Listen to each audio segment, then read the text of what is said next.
রাধে রাধে।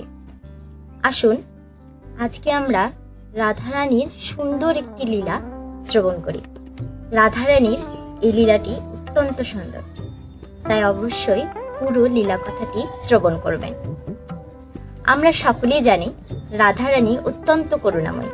ভগবান শ্রীকৃষ্ণ ভক্তদের দয়া করেন, কৃপা করেন, কিন্তু একই হাতে দুষ্টদেরও বিনষ্ট করেন। কিন্তু রাধারানী এতটাই করুণাময়ী যে তিনি ভক্তদেরও কৃপা করেন এবং দুষ্টদের মনের কলুষতাকে দূর করে ভক্তিভাব জেগে তোলেন। এতটাই রাধারানী আমাদের করুণাময়ী। তাই আসুন শ্রীমতী রাধারানীর করুণাময়ী একটি লীলা আমরা আজ শ্রবণ করি। একদিন সনাতন গোস্বামী একটি বড় বটবৃক্ষের নিচে বসে ভজন সাধন করছে। তার দিন অতিবাহিত হয় ভগবানের নাম জপ এবং মাধুকরী করে যেটুকু তিনি চাল এবং আলু যা দ্রব্যাদি তিনি পেতেন সেগুলোই তিনি রান্না করে ভগবানকে সে ভোগ নিবেদন করে তিনি প্রসাদ পান। একদিন সনাতন গোস্বামী ধ্যানে বসে ভগবানের নাম জপ করতে করতে হঠাৎই তার একটি চিন্তন আসে। সেই চিন্তনটি কি? সেই চিন্তনটি হচ্ছে এরূপ যে তিনি তো প্রতিদিন মাধুকরী করে অন্ন এবং আলু পেতেন। সেই অন্ন এবং আলু দিয়ে তিনি সিদ্ধ অন্ন বানিয়ে ভগবানকে ভোগ নিবেদন করতেন এবং তিনি প্রসাদ পেতেন। কিন্তু এই যে প্রতিদিন সিদ্ধ অন্ন তিনি পাচ্ছেন সেটি তার জন্য একঘেয়েমি হয়ে যাচ্ছে মনে হচ্ছে। তিনি মনে করলেন একদিন যদি আমি পরমান্ন প্রসাদ পেতাম তাহলে কতই না ভালো হতো।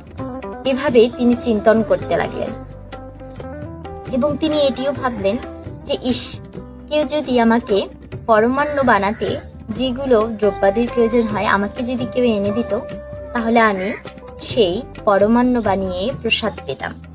ঠিক এইভাবেই চিন্তন করায় কিছুক্ষণের মধ্যেই একটি ছোট্ট বালিকা সনাতন গোস্বামীর দিকে আসতে লাগলেন। সেই ছোট্ট বালিকাটি তার কোমল দুটি পায়ে হাঁটি হাঁটি পা করে সনাতন গোস্বামীর কাছে যেতে লাগলেন।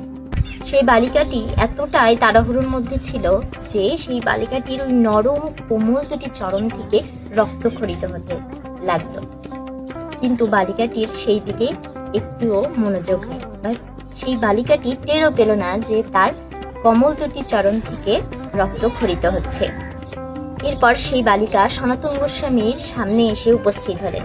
তখন সনাতন গোস্বামী ধ্যানে বসে ভগবানেরই চিন্তন করছিলেন। হঠাৎ সেই বালিকাটি সনাতন গোস্বামীর সামনে উপস্থিত হয়ে সনাতন গোস্বামীকে ডাকতে লাগলেন। এবার সেই ছোট্ট বালিকাটি সনাতন গোস্বামীকে ডেকে বলছেন, বাবাজি চোখ খুলুন, দেখুন আমি কি এনেছি।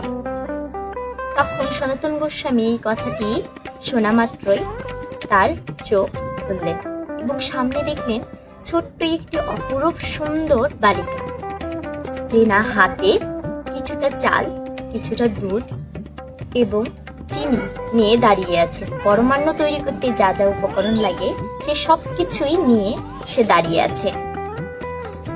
সনাতন গোস্বামী অবাক হয়ে সেই বালিকাটিকে জিজ্ঞেস করলো, কে মা তুমি, আর এখানেই বা কি করছো, আর তোমার হাতে এত দ্রব্যাদি কিসের?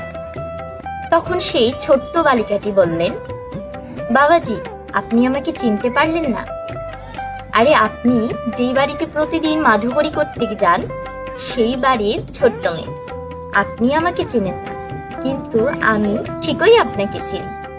আপনি তো প্রতিদিন মাধুকরী করতে যান, কিন্তু আজ হঠাৎ এলেন না যে, এজন্যই তো আমি আজকে এই দ্রব্যাদি নিয়ে আপনার সামনে উপস্থিত হয়েছি।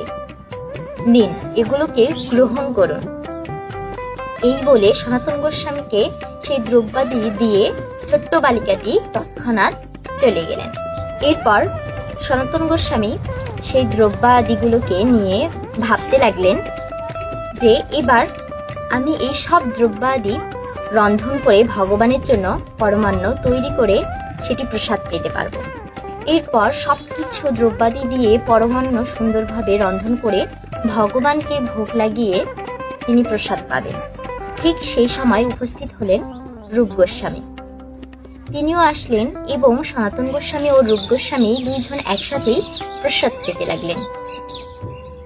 রূপ গোস্বামী যেই না প্রসাদ মুখে দিলেন, তিনি অশ্রুঝরে কাঁদতে লাগলেন। তিনি সনাতন গোস্বামীকে বললেন, সনাতন, এই সব কিছু দ্রব্যাদি তোমাকে কে দিয়েছে? এত সুন্দর পরমান্ন আমি কখনোই প্রসাদ পাইনি। তখন সনাতন গোস্বামী রূপ গোস্বামীকে সমস্ত ঘটনা খুলে বললেন। তখন রূপ গোস্বামী কাঁদতে লাগলেন এবং সনাতন গোস্বামীকে বললেন, সনাতন, তুমি এটা কি করেছো? তুমি কি এখানে তার ভজনা করতে এসেছো, নাকি সে তোমার ভজনা করতে এসেছে? কারণ তুমি শুধু চিন্তন করা মাত্রই তিনি নিজে হাতে তোমাকে পরমান্নর সকল দ্রব্যাদি দিতে এসেছেন।